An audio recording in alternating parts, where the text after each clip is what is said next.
நபர்களை துன்புறுத்தக்கூடாது என்று உத்தரவு பிறப்பித்திருக்கிறது சென்னை உயர்நீதிமன்றம். விசாரணைக்கு அழைக்கும் நபர்களை துன்புறுத்தக்கூடாது என்று உத்தரவு பிறப்பித்திருக்கிறது சென்னை உயர்நீதிமன்றம். காவல்துறைக்கு விதிகளை வகுத்து சென்னை உயர்நீதிமன்றம் உத்தரவினை பிறப்பித்திருக்கிறது. விசாரணைக்கு அழைக்கும் போது முறையான சம்மன் அனுப்ப வேண்டும் என்றும் உயர்நீதிமன்றம் கூறியிருக்கிறது. விவரங்களை நமது செய்தியாளர் சுப்பையாவிடம் கேட்கலாம். சுப்பையா, எந்த வழக்கு விசாரணையின் போது சென்னை உயர்நீதிமன்றம் இது மாதிரி ஒரு உத்தரவை பிறப்பித்திருக்கிறார்கள்? அதன் சாராம்சம் என்ன?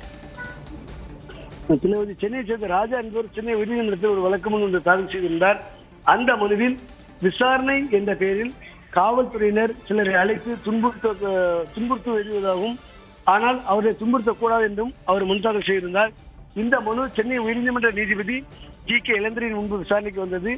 அப்போது இந்த வழக்கை விசாரித்த நீதிபதி விசாரணை என்ற பெயரில் அழைக்கக்கூடிய நபர்களை துன்புறுத்தக்கூடாது என்றும், ஏராளமான வழக்கு இது போன்று தாக்கல் செய்யப்படுகின்றன, ஆனால் காவல்துறையின் புலன் விசாரணையில் வழக்கமாக நீதிமன்றம் தலையிடுவதில்லை. ஆனால் அதே வேளையில் காவல்துறையினர் செயல்படும் விதம் சரியானதாக இல்லை. கண்மூடித்தனமாக சில இடங்களில் துன்புறுத்தல் ஏற்படுத்துகிறார்கள். எனவே அதனை நாங்கள் கண்மூடி கொண்டு பார்த்து கொண்டிருக்க முடியாது என்றும் நீதிபதி குறிப்பிட்டார்.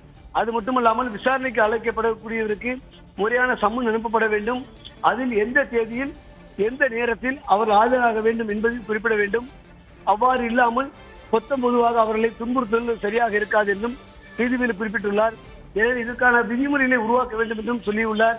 அது மட்டுமல்லாமல் விசாரணை நடவடிக்கைகளை காவல் நிலைய குறிப்பேட்டில் பதிவு செய்ய வேண்டும் என்றும், அதே போன்று விசாரணைக்கு அழைக்கப்படுபவரை துன்புறுத்தக்கூடாது என்றும் நீதிபதி இளந்திரன் இந்த தீர்ப்பில் குறிப்பிட்டுள்ளார். விவரங்களுக்கு நன்றி சுப்பையா.